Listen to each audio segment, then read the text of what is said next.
Hello everyone, I hope you all are doing great. आज के इस लेक्चर में हम देखेंगे बिजनेस एनवायरनमेंट की कौन कौन सी डायमेंशंस होती हैं या फिर इसके कंपोनेंट्स। अब 5 ही कंपोनेंट्स आपके सिलेबस में हैं 12th क्लास में जो हमें डिस्कस करने हैं, बट इनके अलावा और भी ऐसी चीज़ें होती हैं जिनसे बिजनेस अफेक्ट होता है इनडायरेक्ट तरीके से। और सिर्फ एक बिजनेस नहीं, जितनी भी फॉर्म्स उस पर्टिकुलर इंडस्ट्री में रिलेटेड हैं उन सब पे अफेक्ट आता है। सबसे पहली इन्वायरमेंट होती है इकोनॉमिक इन्वायरमेंट। बैंक्स किस रेट ऑफ इंटरेस्ट पे लोन्स दे रहे हैं, किस रेट से चीज़ें महंगी हो रही हैं, कितनी लोगों की इनकम है, स्टॉक एक्सचेंज का क्या इंडेक्स चल रहा है, right. So all these factors will affect your business. अगर इंटरेस्ट रेट्स लोन पे ज़्यादा चल रही हैं तो लोग उस टाइम पे फिर रेफ्रिजरेटर्स खरीदना अवॉइड करेंगे, कार खरीदना अवॉइड करेंगे, एसी खरीदना अवॉइड करेंगे। और जिस टाइम पर रेट ऑफ इंटरेस्ट कम चल रहे होंगे उस टाइम पे आपकी सेल्स ज़्यादा हो सकती हैं, क्योंकि लोन्स लेना थोड़ा सा फ्लेक्सिबल है लोगों के लिए, राइट। तो इकोनॉमिक इन्वायरमेंट कुछ इस तरीके से प्रोड्यूसर्स और कंज्यूमर्स दोनों को अफेक्ट करता है। जब इकोनॉमिक इन्वायरमेंट फेवरेबल होती है तो उस टाइम पे सेल ज़्यादा होती हैं, लोग डिमांड करते हैं गुड्स एंड सर्विसेज की। जिस टाइम पे इंटरेस्ट रेट्स ज़्यादा चल रहे हैं, इन्फ्लेशन ज़्यादा चल रही है, जब इन्फ्लेशन ज़्यादा चल रही है तो उस टाइम पे तो आपका बिजनेस अफेक्ट होगा ना, क्योंकि आपको भी मटेरियल महंगा पड़ेगा।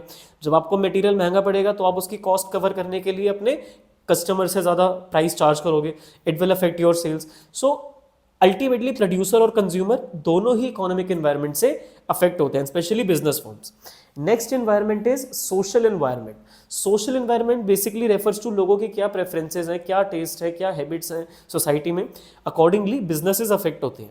अब जब दिवाली आती है, क्रिसमस आता है, ईद आती है, उस टाइम पे मार्केट में greeting card, sweets and depends upon the type of festival, उन पर्टिकुलर गुड्स की डिमांड ज़्यादा होती है। तो सोसाइटी में लोगों की जैसी प्रेफरेंसेज हैं उस तरीके से भी बिजनेसेस अफेक्ट होते हैं।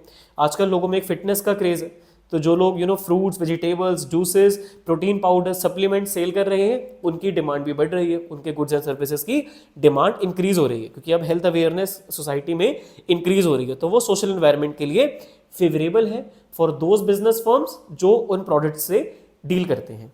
And then we have technological environment. See, आपको वैसी टेक्नोलॉजी अपने बिजनेस फॉर्म में इंक्लूड करनी है जिनसे इको फ्रेंडली मेथड से आप प्रोडक्शन कर पाओ एंड ज़्यादा प्रोडक्शन कर पाओ, ताकि आप अपने कंपेटिटर से बेटर परफॉर्म कर पाओ। Because competitors time to time technology latest लाएंगे if they have the sufficient capital to invest in. Now if you have the sufficient capital to invest and you are clearly aware of the fact कि market में जो भी technology चल रही है production करने की वो काफ़ी अच्छी है और कुछ टाइम तक शायद ऐसी टेक्नोलॉजी दोबारा नहीं आए, तो उससे जितना जल्दी ग्रैब कर पाओ कर लो, it will benefit your firm. आजकल ज़्यादातर फर्म्स जो न्यू बनती है ना, जहाँ फैक्ट्रीज लगाई जा रही हैं, वहाँ इलेक्ट्रिसिटी कनेक्शन लेने की जगह वो सोलर प्लांट लगा देते हैं। एक बार की इन्वेस्टमेंट है, फिर तो इलेक्ट्रिसिटी फ्री, जहाँ पर प्रॉपर सनलाइट अवेलेबल है वहाँ पे। अब देखो, हमेशा तो सोलर एनर्जी अवेलेबल नहीं होगी, कभी बारिश हो रही है, कभी फैक्ट्री को रात में चलाना है, तो उस टाइम के लिए तो आपको कनेक्शन लेना पड़ेगा। But most of the time के लिए आप इको फ्रेंडली तरीके से अगर प्रोडक्शन करोगे तो आप इस चीज़ को मार्केट कर सकते हो, काफ़ी कस्टमर्स इस चीज़ को पसंद करेंगे। So this is the technological environment. और भी कुछ चीज़ें आप अपनी टेक्नोलॉजी को यूज़ करके लेकर आ सकते हो। जैसे देखो, पुराने टाइम में टाइपराइटर होते थे, अब कंप्यूटर पे लोग शिफ्ट हुए। पहले थर्मल पावर से बिजली आती थी, अब सोलर पावर और विंड मिल की तरफ लोग शिफ्ट हो रहे हैं। तो टेक्नोलॉजी की तरफ आप फोर्स करो। आजकल इलेक्ट्रिक व्हीकल्स इतना अच्छा मार्केट है, पहले पेट्रोल डीजल सीएनजी कार चलती थी, अब ईवीज का इतना क्रेज है लोगों में। Fine. And then we have political environment. अगर पॉलिटिक्स इनस्टेबल है, गवर्नमेंट इलेक्ट हुई, फिर कुछ मेंबर्स ने पार्टी छोड़ी, री इलेक्शन हुए, तो बिजनेस फर्म्स का कॉन्फिडेंस नहीं रहता।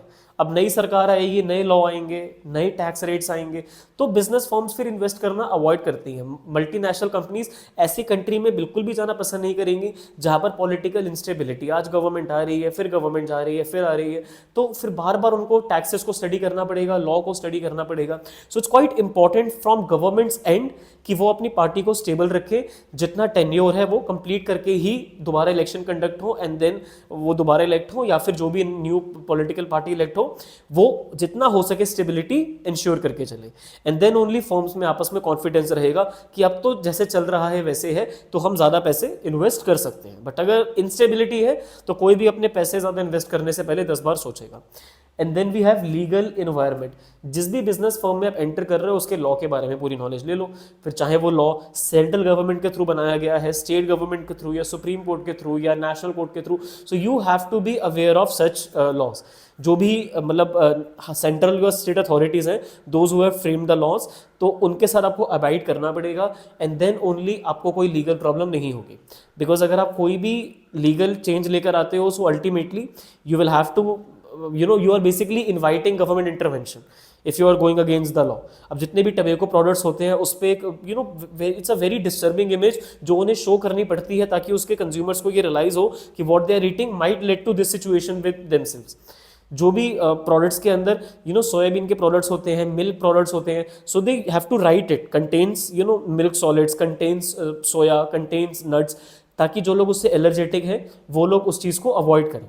So they have to provide proper information related to ingredients, related to nutritional label, and then you are fulfilling the legal environment। तो ये होती है 5 इन्वायरमेंट जो 12th क्लास के सिलेबस में आप लोगों को स्टडी करनी है डिटेल में, that will affect the business firms indirectly. And सिर्फ बिजनेस फर्म्स नहीं, इनसे पूरी इंडस्ट्री अफेक्ट होती है जो उनसे रिलेट करती है। किसी भी स्टूडेंट को किसी भी इन्वायरमेंट में डिफिकल्टी है, कोई भी डाउट है, feel free to ask to me in the comment section और on my insta handle. Thank you for listening to me so patiently. Have a nice day.